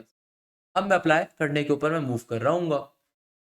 अच्छा भाई, अच्छा एक चीज ध्यान में रखिएगा, अभी चूंकि आईबीए के सिर्फ और सिर्फ आपके पास बीबीए के अकाउंटिंग एंड फाइनेंस के और बिजनेस एनालिटिक्स के एडमिशन ओपन हुए हैं। आप फॉर्म बाकियों के लिए भी फिल कर रहे हो। ये जो आपने फिल किया है ना, इस सीएस का टेस्ट भी इसी फॉर्म से आपने देना है। दोबारा आपको फॉर्म नहीं फिल करना होगा। आपने simple apply for a program के अंदर जाना होगा, और उसके बाद उस पर आप क्लिक कर दोगे सीएस के अंदर। जब आपके पास बीबीए का टेस्ट हो जाएगा तो उसके बाद फिर आप सीएस पे अप्लाई कर सकते हो इसी फॉर्म के जरिए। फिर आप उसके बाद इकोनॉमिक डेटा साइंस पे अप्लाई कर सकते हो। अब फाइनली आगे क्या करोगे, नेक्स्ट स्टेप के ऊपर आप मूव कर जाओगे। अब आपके पास फीस वाउचर आपका आ जाए तरीके से, फीस वाउचर आपके पास आ जाएगा। तो इस दफा जो आईबीए की फीस है कितनी आ रही है भैया, 10,000 रुपए की आईबीए की फीस आ रही है इस दफा भी। तो ये सिर्फ एक राउंड के अंदर BBA accounting and finance business analytics में अप्लाई करने की फीस है। मिजान बैंक के अंदर आपने फीस पे करनी है। पे करने के बाद आपने सिंपल कुछ भी नहीं करना, आपने क्या करना है, आपने apply for the fee waiver. अच्छा, कोई बच्चा अगर ऐसा है जो कि फीस वेवियर ये एडमिशन फीस अफोर्ड नहीं कर सकता, इस मेंशन है, तो मिजान बैंक की थ्रू आउट पाकिस्तान की किसी भी ब्रांच के अंदर जाके आप फीस को पे कर सकते हैं। तमाम बच्चे जो कि एसएटी की बेसिस के ऊपर आईबी में अप्लाई कर रहे हैं तो उनको टेस्ट देने की चूंकि जरूरत नहीं होती, वो एग्जेम्प्ट हो जाते हैं टेस्ट से। आपने मगर क्या करना है, आपने अपने एसएटी का स्कोर वगैरह जो है, एप्लीकेशन नंबर वगैरह, वो तमाम की तमाम चीजें आपने आईबी की मेन वेबसाइट के ऊपर क्या करनी है, मेन वेबसाइट जो उनकी मेन ईमेल एड्रेस है उसके ऊपर उनको शेयर अप करनी है। सही है। और सेकंड नंबर के ऊपर जो बड़ी इंपॉर्टेंट चीज है वो ये है कि भाई आपके पास जो आपके एडमिट कार्ड्स अनाउंस होंगे पहले राउंड के लिए, वो 24 जनवरी से लेके 26 जनवरी तक आपको ईमेल के ऊपर सेंड कर दिए जाएंगे। जिस दिन आपका आईबीए का टेस्ट होगा जो कि फरवरी नंबर 1 को आपके पास आ रहा है, तो उस दिन आपने क्या क्या चीजें लेके जानी है, ओरिजिनल सीएनआईसी, स्कूल के कॉलेज की photo ID, original copy of the paid fees voucher, printed copy of the electronic admit card, aptitude. अच्छा, इसके अलावा आपने मल्टीपल टेस्ट के लिए अगर आ रहे हैं, अच्छा खैर ये तो अब आ गया। जो बच्चे फीस वेवियर पे अप्लाई करना चाहते हैं, यानी कि भाई वो टेस्ट की फीस पे नहीं कर सकते, तो अगर वो बहुत ज्यादा मुस्तहिक फैमिली से बिलोंग करते हैं तो आपने सिंपल तरीके से अप्लाई और फी वेवियर के ऊपर क्लिक कर सकते हैं ताकि वो उनको वो मिल जाए। ये आपके पास सारी की सारी चीजें आ रही हैं। तो आप फीस पे करने के बाद डायरेक्टली आपका जो स्टेटस होगा यहाँ पे खुद ही अपलोड हो जाएगा। आपको जो स्टेटस होगा खुद ही यहाँ पे अपडेट हो जाएगा once the fees has been deposited in the Meezan bank, ध्यान में रखिएगा। ये आपके पास ओवरऑल आईबीए के टेस्ट के फॉर्म को फिल करने। अच्छा बेटा, अब आते हैं सबसे इंपॉर्टेंट क्वेश्चन के ऊपर। भाई आईबी के टेस्ट का पैटर्न क्या है? काफी सारे बच्चे इस चीज को लेके परेशान चल रहे होते हैं, सर अगर हम आईबी में अप्लाई करते हैं तो what will be the test pattern, और आईबी का 2025 का कट ऑफ क्या था, कट ऑफ का मतलब क्या होता है आईबी के टेस्ट के अंदर। तो बेटा देखो, मैंने इस चीज को लास्ट क्लास के अंदर ही बहुत डिटेल में एक्सप्लेन किया था, दोबारा एक चीज बता देता हूँ। अगर आप आईबी यूनिवर्सिटी में अप्लाई कर रहे हैं तो याद रखिएगा आईबी के टेस्ट का पैटर्न क्या होगा, इसको समझना बहुत जरूरी है। आप आईबी के अंदर 3 तरह के प्रोग्राम्स होते हैं, या फिर आसान भाषा में 3 तरह के आईबी के बड़े फेमस टेस्ट होते हैं, सही है ना। आईबी के अंदर 3 तरह के आईबी के बड़े फेमस टेस्ट हैं, जिनमें से 2 का पैटर्न सिमिलर है और 1 का डिफरेंट है। तो भाई आईबी के टेस्ट का फिर पैटर्न क्या है? तो भाई पहली कैटेगरी के स्टूडेंट्स वो होते हैं जो बच्चे आईबी के अंदर बीबीए के अंदर अप्लाई कर रहे हैं, या फिर अगर आप में से कोई बच्चा आईबीए में अकाउंटिंग एंड फाइनेंस के अंदर अप्लाई कर रहा है, या फिर कोई बच्चा आईबीए के अंदर बिजनेस एनालिटिक्स के अंदर अप्लाई कर रहा है, ये कहलाती है कैटेगरी नंबर 1। फिर हमारे पास आती है दूसरी कैटेगरी, और ये वो कैटेगरी होती है जिसके अंदर बच्चा अप्लाई करता है कंप्यूटर साइंस के अंदर, या फिर अगर बच्चा अप्लाई कर रहा है मैथ्स के अंदर सब्जेक्ट के अंदर, यानी कि जो मैथ्स का बैचलर्स आईबी ऑफर करता है उसमें अप्लाई कर रहा है, सही है। देन हमारे पास तीसरी कैटेगरी आती है जो कि अगेन बड़ी फेमस कैटेगरी है, if anyone is applying in the IB exam. फिर हमारे पास तीसरी कैटेगरी फिर आ रही होती है, अगर कोई भी स्टूडेंट आईबी के टेस्ट में अप्लाई करता है देन हमारे पास फिर तीसरी कैटेगरी आ जाती है। और तीसरी कैटेगरी क्या होती है? जिसमें आपके पास इकोनॉमिक्स है, इकोनॉमिक्स एंड मैथ्स आ रही है, या फिर आपके पास इकोनॉमिक्स में डेटा साइंसेस का जो न्यू प्रोग्राम आया है वो आ रहा है, या फिर आपके पास सोशल प्रोग्राम आ रहा है। तीसरी कैटेगरी वो होती है इसके अंदर आपके पास इकोनॉमिक्स भी आ गई, इको कह लो आप इसको, मैं काम करता हूँ शॉर्ट फॉर्म लिख देता हूँ भैया इकोनॉमिक्स, या फिर आपके पास आ गई इकोनॉमिक्स एंड मैथ्स, या फिर आपके पास आ गई इकोनॉमिक्स विद डेटा साइंसेस, जो न्यू टेक्नोलॉजी लेकर आए हैं आईबीए वाले, इकोनॉमिक्स विद डेटा साइंसेस, या फिर सिंपल सोशल साइंसेस के अंदर बच्चा अप्लाई कर रहा है। अच्छा, राउंड नंबर 1 जो आपके पास आईबीए का कंडक्ट हो रहा है, वो आपके पास जो पहली कैटेगरी है इसका फैब आपके अंदर कंडक्ट हो रहा है फरवरी के अंदर। इस वाली पर्टिकुलर कैटेगरी का टेस्ट कंडक्ट होगा आपके पास मार्च के अंदर, और इस कैटेगरी का टेस्ट आपके पास राउंड नंबर 1 कंडक्ट होगा अप्रैल के अंदर। मगर ये चीज जहन में रखिएगा, राउंड नंबर 2 के अंदर तमाम कैटेगरीज का टेस्ट एक ही दिन कंडक्ट होगा, एक ही समय पे कंडक्ट होगा, तो फिर वहां पे आप मल्टीपल टेस्टों पे अप्लाई नहीं कर सकते। तो राउंड नंबर 1 में आपके पास बहुत बड़ा और बहुत अच्छा चांस है एडमिशन लेने का, कि आपको 3 चांस मिल रहे हैं राउंड 1 में एडमिशन हासिल करने के। आप इस कैटेगरी में भी अप्लाई करें, और जब इसका रिजल्ट के अंदर अगर आप क्लियर नहीं हो पाते, इंटरव्यू क्लियर नहीं हो पाते, डायरेक्ट एडमिशन क्लियर नहीं हो पाता, तो फिर सीएस या मैथ्स पे अप्लाई कर दीजिएगा, उस पर क्लियर हो जाए वेल एंड गुड है। फिर राउंड नंबर 2 दें, ताकि आप सेफ साइड पे ऑलरेडी एक प्रोग्राम में एडमिशन हासिल कर चुके हों, और अगर आपका इसमें नहीं होता तो फिर आपका तीसरा ऑप्शन भी अवेलेबल होगा। तो याद रखिएगा जो कैटेगरी नंबर 1 और कैटेगरी नंबर 3 है, इनका टेस्ट सिमिलर होता है। इनका टेस्ट क्या होता है? इनके टेस्ट के अंदर आपके पास बिजनेस मैथ्स आती है, बिजनेस मैथ्स आती है, और आपके पास बिजनेस इंग्लिश आती है। यानी कि यहाँ पे जो वर्ड प्रॉब्लम बेस्ड क्वेश्चंस हैं, अक्सर बच्चे कहते हैं सर आईबी का टेस्ट का सिलेबस क्या है? आईबीए के टेस्ट का कोई ऑफिशियल सिलेबस नहीं है, कंप्लीट क्वांटिटेटिव मैथ्स आपके पास आएगी, बिजनेस मैथ्स आएगी, इसमें वर्ड प्रॉब्लम्स हैं, सीरीज इंडेक्सेस हैं, अलजेब्रा है आपके पास, पैराबोला आपके पास आएगा, ग्राफ के क्वेश्चंस आपके पास आएंगे, फंक्शंस आपके पास आएंगे। तो आपके पास कंप्लीट जो आपके पास बीकेट मैथ्स होती है वो आ रही होती है। Same goes for the economics and maths, economics with data sciences and social sciences के, यहाँ पे भी कंप्लीट आपके पास बिजनेस मैथ्स भी आती है और साथ साथ बिजनेस इंग्लिश भी आती है। अगर आप आईबी के टेस्ट की तैयारी कर रहे हैं, हमारा न्यू क्रैश कोर्स कल से स्टार्ट हो रहा है, जिसमें हम आपकी फरवरी से पहले कंप्लीट बिजनेस मैथ्स की तैयारी कवर अप करवा रहे होंगे, और साथ साथ बिजनेस इंग्लिश की तैयारी कवर अप करवा रहे होंगे along with the relevant past papers. याद रखिएगा भाई, इस बैच का फायदा ये होगा कि इसमें राउंड नंबर 1 भी कवर होगा, राउंड नंबर 2 भी कवर होगा। सबसे बढ़कर वो तमाम बच्चे जो कि बीबीए के साथ साथ सीएस में अप्लाई कर रहे हैं, तो आपको हमें अलग से फीस देने की जरूरत नहीं पड़ेगी, आपकी दोनों की तैयारी कवर अप होगी। यानी कि भाई पहले आपकी राउंड 1 की इस कैटेगरी की तैयारी कवर होगी, बीबीए की, अकाउंटिंग एंड फाइनेंस की, बिजनेस एनालिटिक्स की, और जो सीएस का टेस्ट होता है ना, तो सीएस के टेस्ट के अंदर आपके पास बिजनेस मैथ्स भी आती है, आपके पास इंजीनियरिंग की मैथ्स भी आती है, जहन में रखिएगा, और साथ साथ आपके पास जो बिजनेस की इंग्लिश होती है वो भी आती है। तो भाई आप लोगों को राउंड नंबर 1 के अंदर अगर सीएस का टेस्ट भी देना है, तो मैं रिकमेंड करता हूं बच्चों को लाजमी तौर पे जो देना चाह रहे होते हैं। उसके पीछे रीजन है, रीजन ये है कि आपके पास नंबर ऑफ ऑप्शन ज्यादा हो जाते हैं। लेट सपोज अगर आपको कल को एडमिशन अपनी पसंद की फील्ड में नहीं मिल पाता, तो कोई मसले की बात नहीं है, अगर सीएस के अंदर या फिर थर्ड कैटेगरी की किसी फील्ड में एडमिशन मिल जाए आपको, तो भाई कोई इशू नहीं है इसके अंदर। आपके पास राउंड 2 का फिर भी ऑप्शन होगा, तो राउंड 2 देके जो पसंद की फील्ड है उसमें एडमिशन हासिल कर लें। और अगर नहीं हो पाता तो जो एडमिशन आपको मिला है ना, उसमें आप 1 साल पढ़िए, 1 साल के अंदर पहले सेमेस्टर दूसरे सेमेस्टर के अंदर तमाम कोर्सेज सिमिलर होते हैं, फिर नेक्स्ट ईयर आप दोबारा अप्लाई करिए आईबी के टेस्ट के लिए तो आपके पूरे क्रेडिट आवर्स ट्रांसफर हो जाते हैं, तो आपका साल जाया नहीं होता। ये सबसे इंपॉर्टेंट चीज है। तो याद रखिएगा, अगर आप अप्लाई कर रहे हैं आईबी के बीबीए के अंदर, अकाउंटिंग एंड फाइनेंस के अंदर या फिर बिजनेस एनालिटिक्स के अंदर, तो टेस्ट फरवरी के अंदर है और इस टेस्ट के अंदर बिजनेस मैथ्स आती है। बिजनेस मैथ्स के 45 क्वेश्चन यानी कि 45 क्वेश्चन आएंगे और बिजनेस इंग्लिश के भी 45 क्वेश्चन आपके पास आ रहे होंगे। सही है।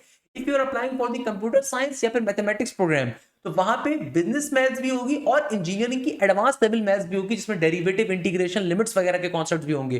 बिजनेस मैथ्स का कॉन्सेप्ट तो होगा, साथ साथ एडवांस मैथ्स के टॉपिक्स भी होंगे और बिजनेस इंग्लिश भी आएगी। Same 45 maths 45 English. अच्छा, अगर आप अप्लाई कर रहे हैं इकोनॉमिक्स के अंदर, इकोनॉमिक्स एंड मैथ्स के अंदर, इकोनॉमिक्स में डेटा साइंसेस के अंदर या फिर सोशल साइंसेस के अंदर, इसका टेस्ट बिल्कुल बीबीए जैसा होता है और इसके टेस्ट के अंदर भी आपके पास बिजनेस मैथ्स भी होगी और बिजनेस इंग्लिश भी होगी। तो what we are offering a crash course for every student available. भाई अगर आप चाहते हैं कि आपकी आईबीए की प्रॉपर तैयारी कवर अप हो, क्योंकि आईबीए का टेस्ट पास करना हर बच्चे का बस में नहीं होता। आप ए लेवल से बिलोंग करते हैं, इंटरमीडिएट से बिलोंग करते हैं, हर बच्चे को अपने एक स्ट्रॉन्गेस्ट पार्ट को देखना होता है।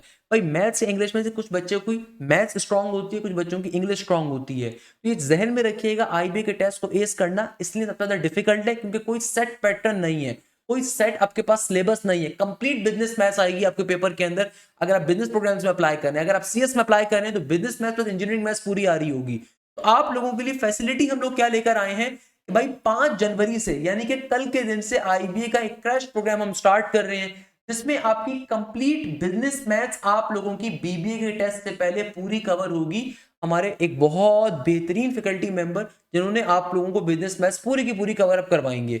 इसके अलावा बिजनेस इंग्लिश जो हमारे बैचेस के अंदर पढ़ा रहे हैं वो खुद आईबीए से टॉप पोजीशन होल्डर है माशाल्लाह से, एंड काफी सालों से वो आईबी की और एसएटी की तैयारी कवर करवा रही होती है। मिस जोहा जैन।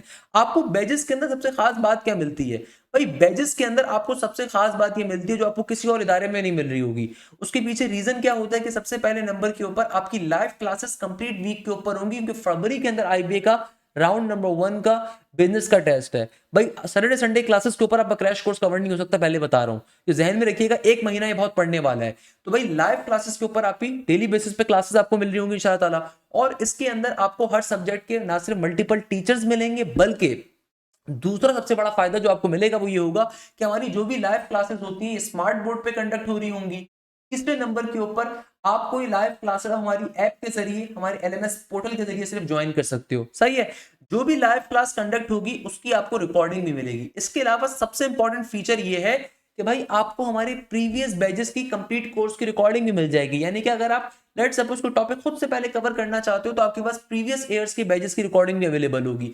इसके अलावा जो भी क्लास के अंदर टॉपिक कवर होगा आपको सिंपल तरीके से उस टॉपिक की प्रैक्टिस शीट भी प्रोवाइड की जाएगी और उस प्रैक्टिस शीट का वीडियो सॉल्यूशन भी आपको मिलेगा।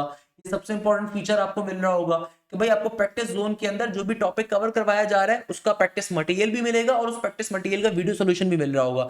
इसके अलावा आप लोगों के तमाम टॉपिक्स के प्रॉपर्ली टेस्ट कंडक्ट होंगे और जब टेस्ट कंडक्ट होंगे तो आपको हर टेस्ट का भी वीडियो सॉल्यूशन मिलेगा। आप पाकिस्तान के किसी भी बिजनेस प्रोग्राम में अप्लाई कर रहे हैं, यानी कि भैया आप अप्लाई करते हैं नस बिजनेस स्कूल में, आईबीएम में, लम्स कैलकट प्रोग्राम के अंदर, तो ये बैच आप लोगों के लिए हम स्टार्ट कर रहे हैं।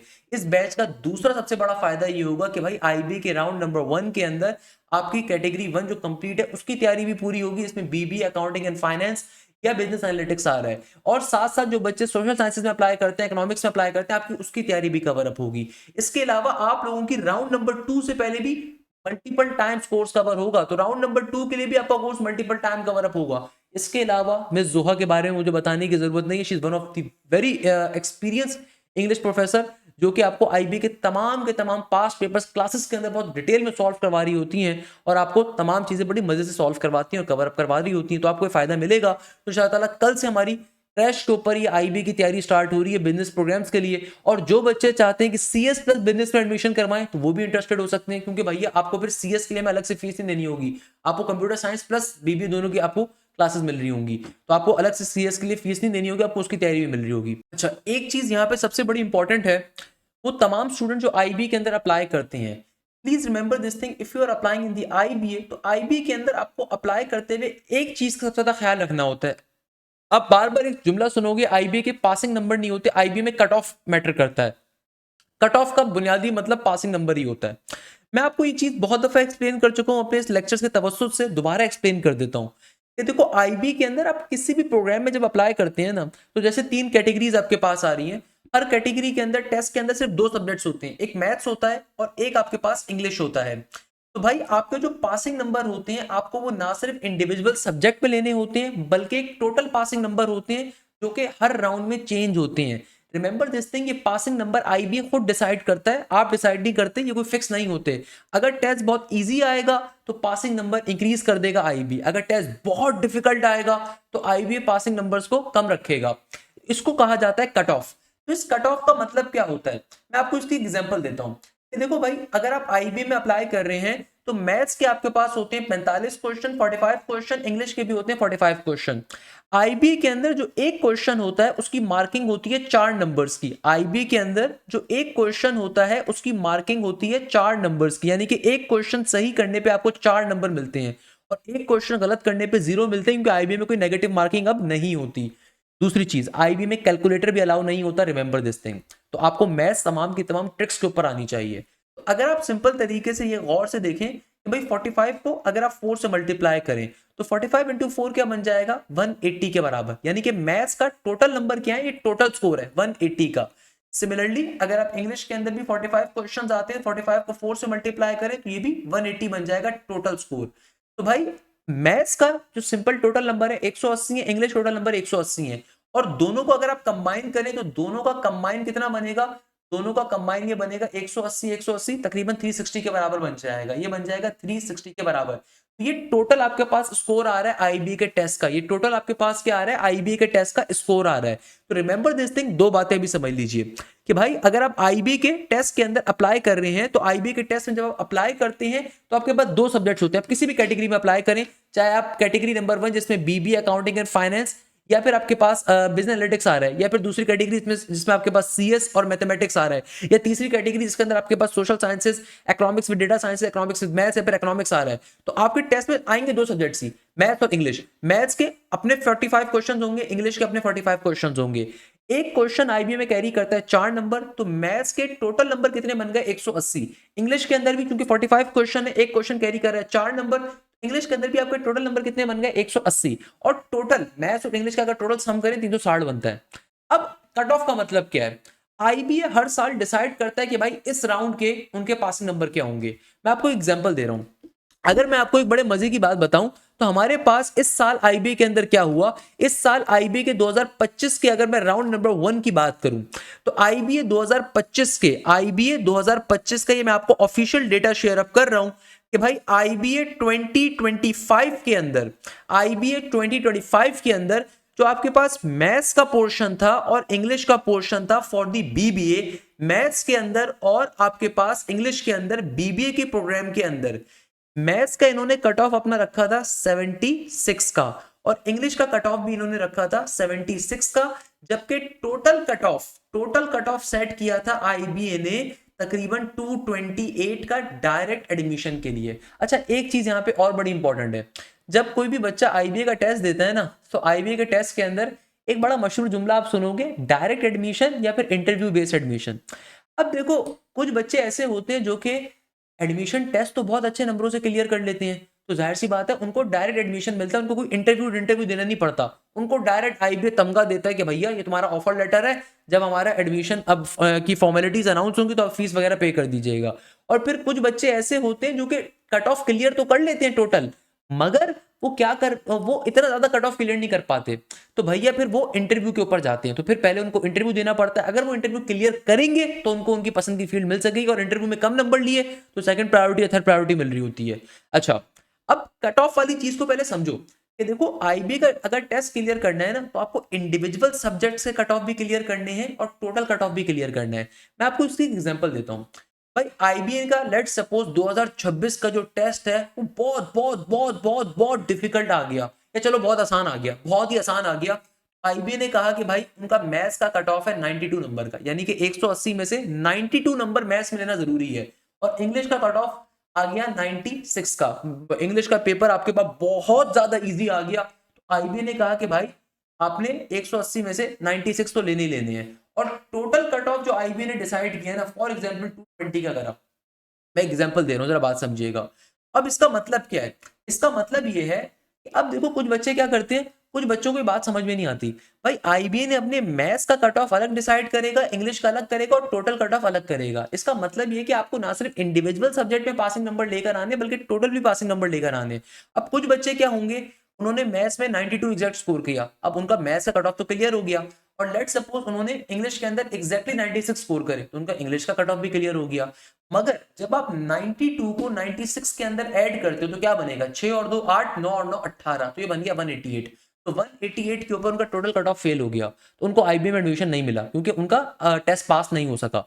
उन्होंने इंडिविजुअल सब्जेक्ट्स को जस्ट पास करा है, उन्होंने क्या करा, उन्होंने इंडिविजुअल सब्जेक्ट में जस्ट पासिंग नंबर लिए तो उनका टोटल कट ऑफ फेल कर गया।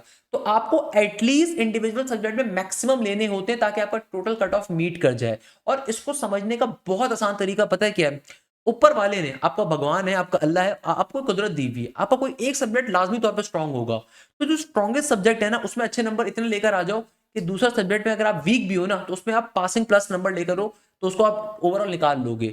या फिर और अगर मैं आपको आसान लॉजिक दूं ना, भाई 45 क्वेश्चन आते हैं आईबी के पेपर में, तो आपने पहले जस्ट जो सबसे इजीएस्ट क्वेश्चन है ना 25 या 30 वो अटेम्प्ट कर लो। अगर आपने 25 क्वेश्चन इजीएस्ट अटेम्प्ट कर लिए ना तो आपका मिनिमम पॉसिबल कट ऑफ तो निकल जाएगा। बाकी जितने ज्यादा अटेम्प्ट करोगे तो जाहिर सी बात है आपका स्कोर इंक्रीज ही हो रहा होता है। खैर वो बात की बात है, वो अभी समझाता हूं। अच्छा, आईबीए 2025 की अगर हम बीबीए के टेस्ट की बात करें, बीबीए के टेस्ट की, बहुत सारे बच्चे बीबीए में अप्लाई करते हैं, तो आईबीए के 2025 की अगर मैं बात करूं, 2025 के अंदर आईबीए के अंदर जिन बच्चों ने डायरेक्ट एडमिशन हासिल किया था, ये मैं डायरेक्ट एडमिशन वाले बच्चे बता रहा हूं जिनका एडमिशन डायरेक्ट हुआ था, सही है, उनका मैथ्स का कट ऑफ रखा गया था 76 का, इंग्लिश का कट ऑफ रखा गया था 76 का, जबकि टोटल कट ऑफ था 228। यानी कि जिन बच्चों ने मैथ्स के अंदर 76 से उससे ज्यादा, इंग्लिश में 76 से उससे ज्यादा, और टोटल कट ऑफ क्या था 228 का, यानी कि जिन बच्चों ने 230 लिए, 231 लिए, 232 लिए, 240 लिए, 260 लिए, 260 पे चौथी पोजीशन थी, हमारे बैच की लड़की थी। बताने का मकसद ये कि जिन बच्चों ने भी 228 से ऊपर के नंबर लिए थे उनको डायरेक्ट एडमिशन बीबीए के अंदर मिला था, उनको इंटरव्यू देने की जरूरत नहीं थी। तो ये डायरेक्ट एडमिशन के ऊपर लास्ट ईयर 228 का कट ऑफ सेट किया था आईबीए ने। इसी तरीके से इंटरव्यू के ऊपर क्या हुआ था, अगर मैं इंटरव्यू बेस की बात करूं, इंटरव्यू बेस के ऊपर कट ऑफ तो उनका सेम था, 76 मैथ्स के अंदर था, इंग्लिश में भी जाहिर सी बात है 76 ही था, मगर टोटल यहां पे था 204 का। ये काफी कम नंबर है भाई। रिसेंट ईयर्स के अंदर 220 नवंबर इंटरव्यू बेस का होता था, 240 245 भी मैंने तो देखा है, मुझे याद पड़ता है मेरे जमाने में मैंने आईबीए का टेस्ट दिया था and clear that particular exam, तो वहां पे 245 का या 230 का आपके पास आईबीए ने डायरेक्ट रखा हुआ था और 220 का रखा हुआ था आपके पास इंटरव्यू बेस, तो 204 का था आईबीए का लास्ट ईयर का, 204 का। बहुत सारे बच्चों ने एसएटी की बेसिस पे अप्लाई किया तो एसएटी के ऊपर बहुत ज्यादा कट ऑफ गया हुआ था, तो इंटरव्यू बेस के ऊपर आईबीए ने 204 का रखा था। तो अब इसका मतलब क्या है, देखो इसका मतलब ये कि लेट सपोज एक बच्चे ने मैथ्स के अंदर 92 नंबर लिए, इंग्लिश के अंदर उसने ले लिए लेट सपोज 96 नंबर, फिर भी ये क्या स्कोर बन रहा है 188, उसका टेस्ट क्लियर नहीं होगा। उसको किसी एक सब्जेक्ट में 100 प्लस या दोनों में 100 प्लस इतने लेकर आने कि उसका जो ये टोटल कट ऑफ है वो भी मीट करे। मैं बार बार एक जुमला बोल रहा हूं, आईबी के टेस्ट में आपको इंडिविजुअल सब्जेक्ट में भी पासिंग नंबर लेकर आने होते हैं और टोटल जो आपका पासिंग नंबर होते हैं वो भी लेकर आने होते हैं। आईबी खुद डिसाइड करता है कि उसके इस साल के पासिंग नंबर क्या होंगे, हर साल के डिफरेंट होते हैं, हर राउंड के डिफरेंट होते हैं, depending upon the states IB decide करता है। तो बीबीए के अंदर जो इंटरव्यू बेस्ड एडमिशन हुए थे, जिन बच्चों का 204 से प्लस का स्कोर था मगर 228 से कम का स्कोर था, उन तमाम बच्चों को इंटरव्यू के लिए बुलाया गया था। तो हम आपकी इंटरव्यू की तैयारी भी कंप्लीट कवर करवा रहे होंगे, तो याद रखिएगा उनको आईबीए ने फिर इंटरव्यू के लिए बुलाया था। अच्छा, अगर हम बात करते हैं अकाउंटिंग एंड फाइनेंस की, एसीएफ की, हर बच्चे को एसीएफ में जाने का बड़ा शौक होता है भाई, तो अकाउंटिंग एंड फाइनेंस के अंदर अगेन आईबीए ने जो मैथ्स का कट ऑफ रखा था वो रखा था 76 का, और इंग्लिश का कट ऑफ भी रखा था 76 का, और टोटल यहां पे भी 228 ही था, क्योंकि जाहिर सी बात है कैटेगरी 1 के अंदर तीनों फील्ड लाया कर रही हैं। मगर अगर हम बात करें इंटरव्यू बेस की, तो इंटरव्यू बेस के अंदर क्या था कि भाई आपके पास मैथ्स का 76 का और इंग्लिश का 76 था, मगर जो जिन बच्चों को इंटरव्यू बेस के ऊपर कट ऑफ उन्होंने मिनिमम रखा था वो रखा था 208 का। यानी कि जिन बच्चों का 208 या उससे ज्यादा का स्कोर है तो वो फिर अकाउंटिंग एंड फाइनेंस की इंटरव्यू के ऊपर कॉल हुए थे, उसके अलावा बच्चे इंटरव्यू के ऊपर कॉल नहीं हुए थे, ध्यान में रखिएगा। अच्छा, इसी तरीके से बिजनेस एनालिटिक्स के अंदर थोड़ा और ज्यादा था, कि बिजनेस एनालिटिक्स एक न्यू इमर्जिंग फील्ड है ना, तो हर बच्चे को उसमें आजकल जाने का शौक था। तो बिजनेस एनालिटिक्स एक बहुत अच्छी फील्ड है, आज की दुनिया में इसकी बड़ी मांग है। Again individual cut off IBA का सेम रहा था 76 76 76 का, मगर टेस्ट बेस के ऊपर जो डायरेक्ट एडमिशन बच्चों को मिला था वो मिला था अगेन 228 के ऊपर, और इंटरव्यू बेस के ऊपर जो आईबीए ने एडमिशन ऑफर किया था वो किया था 220 के ऊपर, जो मैं आपको बता रहा था। इस दफा इंटरव्यू बेस के ऊपर 220 या उससे ज्यादा का जिसका स्कोर था उसको बिजनेस एनालिटिक्स खाली आईबीए ने ऑफर करी थी, क्योंकि न्यू प्रोग्राम था, लिमिटेड सीट्स थी, तो बहुत बच्चों ने इसमें इंटरेस्ट शो किया था। तो ये ध्यान में रखिएगा। ये था हमारे पास 2025 के अंदर बीबीए का, अकाउंटिंग एंड फाइनेंस का, और आपके पास बिजनेस एनालिटिक्स का। सही है। इसी तरीके से अगर मैं आपको कंप्यूटर साइंस के बारे में बताऊं, काफी सारे बच्चों को शौक होगा ना कंप्यूटर साइंस का, तो भाई कंप्यूटर साइंस के अंदर अगर हम बात करें इंग्लिश की और मैथ्स की, तो भाई कंप्यूटर साइंस के अंदर क्या हुआ था कि भाई कंप्यूटर साइंस के अंदर जो इंडिविजुअल कट ऑफ था इंग्लिश का वो 64 था, मैथ्स का भी 64 था। सेम गोज फॉर कि आपके पास जो इंटरव्यू बेस था वहां पे भी आपके इंडिविजुअल सब्जेक्ट का कट ऑफ सेम रहता है, खाली जो ओवरऑल कट ऑफ होता है वो थोड़ा गिरता है। तो भाई जिन बच्चों को डायरेक्ट एडमिशन मिला था ना कंप्यूटर साइंस के प्रोग्राम के अंदर, कि वो बच्चे थे जिनका 200 या 200 से ज्यादा का स्कोर था, उनको डायरेक्ट एडमिशन मिला था। और जिन बच्चों को इंटरव्यू बेस के ऊपर एडमिशन मिला था, तो इंटरव्यू के ऊपर जिन बच्चों को बुलाया गया था उनके लिए 184 से उनका ज्यादा स्कोर होना चाहिए था, यानी कि 184 से ज्यादा का। इसी तरीके से अगर मैं आपकी बात करूं इकोनॉमिक्स की, तो भाई इकोनॉमिक्स हो गया, सोशल साइंसेज हो गया, इकोनॉमिक्स एंड मैथ्स हो गया, तो वहां पे आपके पास इंग्लिश के अंदर और मैथ्स के अंदर 48 का था। कम बच्चों ने अप्लाई किया होगा, सही है ना भाई, 48 के बच था। यानी कि इकोनॉमिक्स के अंदर, इकोनॉमिक्स एंड आपके पास इकोनॉमिक्स एंड मैथ्स के अंदर और सोशल साइंसेस के अंदर इंग्लिश का और मैथ्स का इंडिविजुअल कट ऑफ सिर्फ 48 का था। 48 का मतलब पता है क्या है? 48 का वैसे मतलब ये कि डिवाइडेड बाय 4 करो, 4 वन जा, जिन बच्चों ने 12 क्वेश्चन अगर सही करे ना तो उनका कट ऑफ क्लियर था इंडिविजुअल सब्जेक्ट का। मगर जाहिर सी बात है आपको ओवरऑल कट ऑफ भी अगर मीट करना है तो आपको ज्यादा क्वेश्चन सही करने होंगे। तो यहाँ पे ये था 196 का डायरेक्ट एडमिशन के ऊपर, और यहाँ पे if I am not wrong तो 172 का बन रहा था। तो ये हमारे पास थे स्टैट्स, ये हमारे पास हमारे स्टैट्स मौजूद थे। तो भाई जिन बच्चों ने इकोनॉमिक्स के अंदर, इकोनॉमिक्स एंड मैथ्स के अंदर या सोशल साइंस में अप्लाई किया था उनके लिए ये था। आपको इस चीज से देख के देखो परेशान होने की जरूरत नहीं है। कुछ बच्चे परेशान हो जाएंगे सर ये क्या चीज है, क्या है। देखो एक चीज सिंपल से ध्यान में रखो, आपको दोनों सब्जेक्ट्स के अंदर मैक्सिमम नंबर लेकर आने हैं। मैं अक्सर बच्चों से कहता हूं खुदारा इसको देख के परेशान मत हो, ये आपको खाली जहन कंफ्यूज करती है। आप बस इतनी बात जहन में रखो कि भाई टेस्ट के अंदर 45 क्वेश्चन है, सब्जेक्ट के टेस्ट में कितने क्वेश्चन है? 45। आपको टेस्ट के अंदर मैक्सिमम क्वेश्चन सही करने हैं। जब आप टेस्ट करने बैठो तो आपने ये चीज जहन में रखनी है कि भाई आप अगर 25 क्वेश्चन भी सही सॉल्व कर रहे हो ना तो वो कट ऑफ आपका वैसे क्लियर हो जाएगा। जितने ज्यादा सही करोगे उतने अच्छे नंबर लेकर आओगे, क्योंकि देखो 25 को अगर आप 4 से मल्टीप्लाई करते हो खुद देखो क्या बनता है, 5 4 इज 20 का 0, और यहाँ पे 2 कैरी, 4 2 8 और 9 और 10। 100 से हमेशा कट ऑफ नीचे ही होता है, नॉर्मली 100 से हमेशा नीचे ही होता है ज्यादातर केसेस के अंदर। तो 25 क्वेश्चन भी अगर आपने सही कर दिया ना तो आपका उस सब्जेक्ट का कट ऑफ तो क्लियर हो गया। तो अक्सर मैं बच्चों को बात बताता हूँ, क्योंकि आईबीए का टेस्ट होता है पेपर बेस्ड। अब बच्चे क्या करते हैं, अक्सर बच्चे जब पेपर देने बैठते हैं ना उनको मालूम ही नहीं होता पेपर सॉल्व कैसे करना है। 99% केसेस के अंदर जो आईबीए का जो पेपर होता है ना उसमें पहले के 5 क्वेश्चन इंतहाई डिफिकल्ट डाले जाते हैं। हम तो बच्चों से अक्सर वो पेशतर ये कहते थे और शुरू से कहते हैं कि जब पेपर अटेम्प्ट करने बैठो तो आखिरी क्वेश्चन से स्टार्ट करो। नॉर्मली लास्ट में जो क्वेश्चन मौजूद होते हैं बड़े आसान मौजूद होते हैं। या फिर आपको जब पेपर मिले तो पहले उसको गो थ्रू करो। अगर पहला क्वेश्चन आपको डिफिकल्ट लग रहा है उसको छोड़ दो, दूसरा डिफिकल्ट लग रहा है छोड़ दो, तीसरा डिफिकल्ट लग रहा है छोड़ दो, चौथा डिफिकल्ट लग रहा है छोड़ दो, पांचवा लग रहा है छोड़ दो, शुरू के 10 क्वेश्चन बेशक छोड़ दो, क्योंकि स्टार्टिंग में हमेशा डिफिकल्ट क्वेश्चन डाले जाते हैं। आप हमेशा पहले उस क्वेश्चन को अटेम्प्ट करो जो आपको आते हैं। सही है, पहले उन पूरे पेपर में से अगर मैथ्स का पोर्शन पहले अटेम्प्ट करने को आपसे कहा गया है तो पहले सिर्फ उन क्वेश्चंस को अटेम्प्ट करिए जो आपको आते हैं। उसके बाद फिर आप मॉडरेट क्वेश्चन पे जाइए, फिर लेंथी क्वेश्चन पे जाइए, फिर डिफिकल्ट पे आकर में जाइए। तो पहले हमेशा इजी क्वेश्चन अटेम्प्ट करें। अगर आपने 20 क्वेश्चन भी इजीएस्ट पहले अटेम्प्ट कर लिए ना आपने मिनिमम टाइम में ज्यादा स्कोर कर लिया है। अब आपको बाकी आपका प्रेशर था ऑलरेडी रिलीज हो चुका है। अब जो सोचने वाले क्वेश्चन है जिन पे आपको ट्रिक्स अप्लाई करनी है, जो आपको डिफिकल्ट लग रहे हैं, अब उसके ऊपर आप जाओ आहिस्ता आहिस्ता, कोई मसले की बात नहीं है। तो ये बुनियादी बातें होती हैं जो आपको हम बैजेस में बताते हैं। Same goes for the English as well. तो भाई बैजेस के अंदर आपको फायदा ही ये मिलता है कि आपको हमारे बैजेस के अंदर कंप्लीट लाइव क्लासेस के ऊपर आपका कोर्स हम मल्टीपल टाइम्स कवर करवा रहे होंगे। रिमेंबर दिस थिंग, आईबीए का हमारा न्यू बैच कल से स्टार्ट हो रहा है जिसमें क्रैश के ऊपर आपकी कंप्लीट तैयारी कवर करवाएंगे फैब से पहले। If you are applying in the LCAT, NUST business school और द आईबीए कोर्स आपके लिए। सेकंड नंबर के ऊपर जो भी लाइव क्लास कंडक्ट होगी आपको उसकी रिकॉर्डिंग मिलेगी।